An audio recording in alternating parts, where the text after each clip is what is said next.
Olá, senhores! Estamos aí com a questão 79 aí da nossa Unesp primeira fase 2025. Olha só, a figura representa um termômetro a gás constituído por um balão com gás ideal conectado a um sistema de vasos comunicantes que contém mercúrio.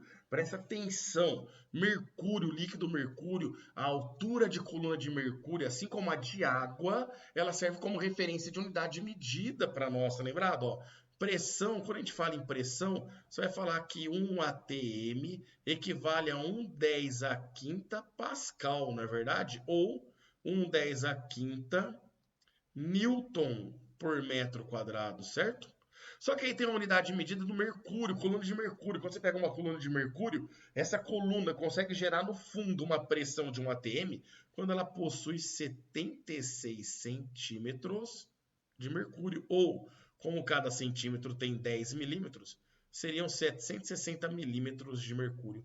Eu vou terminar e colocar por curiosidade, para o nosso exercício não é importante, mas se você trocar a coluna de mercúrio por água, presta atenção agora na unidade de medida, seria, aliás, antes de eu colocar a unidade, dá aquela curtida no vídeo, ajuda a gente aí, tá? Senão depois você vai entender a questão, você já vaza para a próxima e você esquece de curtir o vídeo. Dá aquela dedada rapidinho, vai lá, pá, e curte, fechou? Então olha só, se você trocar o mercúrio por água, você precisa ter uma coluna de 10 metros de coluna de água. MCA representa 10 metros de coluna d'água. É um valor aproximado, tá? Esses 10 metros, mas 10 metros de coluna d'água geram pressão de 1 atm. A cada 10 metros gera uma pressão de 1 atm. E essa informação é muito boa, tá? Questõezinhas do Enem e da Unesp que já apareceram, você podia resolver por essa unidade. Continuando aqui o exercício, ó. Para aferir a temperatura de um determinado líquido colocado em um recipiente, o balão com 0,25 mols de gás foi mergulhado nesse líquido até que o equilíbrio térmico entre o gás e o líquido fosse atingido, estabilizando o desnível entre as colunas de mercúrio em 152 milímetros. Vem cá, se aqui você tem uma coluna de líquido mercúrio com uma altura de 152 milímetros, ele está falando para você que a pressão hidrostática ela vale 152 milímetros de mercúrio, porque milímetros de mercúrio é uma unidade de medida para pressão para nós, certo ou não? Aí ele continua falando, considere que nessa medição as capacidades térmicas do balão e dos vasos comunicantes sejam desprezíveis, né? Então, quando ele fala em capacidade térmica, ele está falando que esses elementos não têm capacidade de trocar calor. Eles não variam a temperatura deles, então, porque eles não trocam calor entre eles e a gente não precisa considerar os elementos nas nossas contas.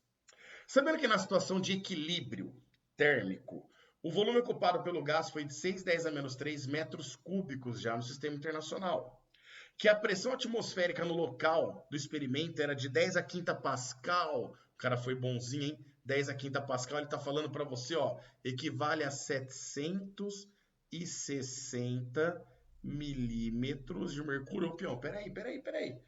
Tá vendo esse pontinho, peão, que você marcou aí, que vale 2? Acabei de ver ali, uma coincidência, marquei agora, né? Olha só. Quer dizer, peão, que nesse ponto a pressão total é o 760 mais 152 em milímetros de mercúrio? Show! E aí, com uma regrinha de 3, você consegue passar de milímetros de mercúrio para Newton por metro quadrado. Concorda ou não? Certo? Então você já tem a pressão total ali naquele ponto 2, tá? Voltando no texto, ó, e considerando o valor de 8 joules por mol Kelvin, sistema internacional também, para a constante universal dos gases ideais, a temperatura obtida pelo líquido nesse experimento foi de... Meninos, perceba que, olha só as grandezas que ele forneceu para você. Número de mols, volume, a constante universal, te dá condições de achar a pressão e pede temperatura. Meu, ele está trabalhando com a equação de Clapeyron, PV é igual a NR vezes T. Perceba que o volume ele já deu no sistema internacional. O número de mols está lá, 0,25 mols, lá no comecinho do texto. Ó. Constante universal, forneceu em joules por mol Kelvin, ele quer a temperatura. Portanto, só falta a gente encontrar a pressão. E aí, quando a gente trabalha com vasos comunicantes, você sempre vai pegar o nível de separação mais baixo entre os dois vasos. Então vamos lá. Olhou para o vaso da esquerda e o vaso da direita, você vai ter dois níveis que separam meios diferentes. Esse, que separa o meio ar do meio mercúrio, e esse, que separa o meio gás do meio mercúrio. Certo ou não? Perceba que aqui a pressão que o gás está sujeito, essa pressão aqui, ó, ela está exercendo essa pressão ali no mercúrio, bem nesse pontinho que eu vou chamar de número 1. E como nessa linha de separação mais baixa dos meios, o teorema de Stevens fala para nós que a gente pode falar que as pressões se equilibram, as pressões são iguais. Portanto, eu vou poder falar que a pressão, agora ficou ruim, que a pressão no ponto 1 e a pressão no ponto 2 elas são iguais. Pressão no ponto 1 é a pressão do gás apenas. Pressão no ponto 2 é a pressão hidrostática, que vale 152 milímetros de mercúrio, uma coluna de 152 milímetros de mercúrio, mais a pressão atmosférica, que equivale a 760 milímetros de mercúrio. Então a gente percebe que essa pressão total, né, aplicada nesse ponto, seria de 912, né, se eu não errei na conta, 860, 910, 912 milímetros de mercúrio. Seria bacana que essa pressão tivesse o termo internacional. Então vamos fazer uma regra de 3, ó. 10 a quinta Pascal ou 10 a quinta Newton por metro quadrado equivale a uma pressão de 760 milímetros de mercúrio. Eu quero saber quantos Newton por metro quadrado nós vamos ter em 912 milímetros de mercúrio para nós aqui. Fechou ou não? Eu não sei se você percebeu, você multiplicando em cruz aqui, né? Você vai ficar que 760 vezes x é igual a 912 vezes 10 a quinta. E aí, ó, se você passar o 760 dividindo, esse 760, ele vai dar... Eu ia fazer a conta diferente aqui, ó. O 152, ele representa 1/4 de 760. 152 vezes 5 daria 750. Ele representa 1/5, tá? De 760. Então, eu estou pegando essa pressão e somando mais 1/5, né? Então, eu estou somando mais 0,2. Então, com certeza, o 912 dividido por 60, ele vai dar para nós 1,2 vezes 10 a quinta Newton por metro quadrado. Fechou?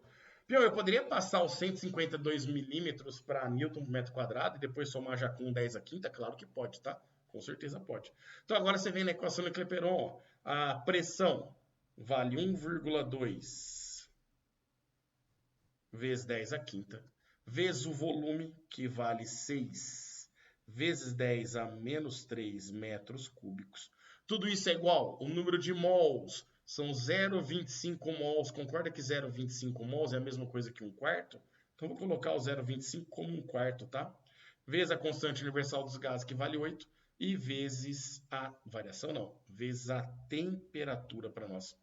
Esse 8 por 4 vai dar 2. O 2 e o 6, se a gente simplificar, 2 por 2 é 1 e 6 por 2 é 3. O 3 vezes 1,2 dá 3,6. E o 10 a quinta com 10 a menos 3 dá 10 ao quadrado, que é 100. Portanto, a gente chega que essa temperatura final de equilíbrio, né, do gás e do líquido, ela vale 360 kelvins. Eu já estava sacando que ia ser 360 aqui, ó, que dá a alternativa B para nós aqui. Fechou, meninos?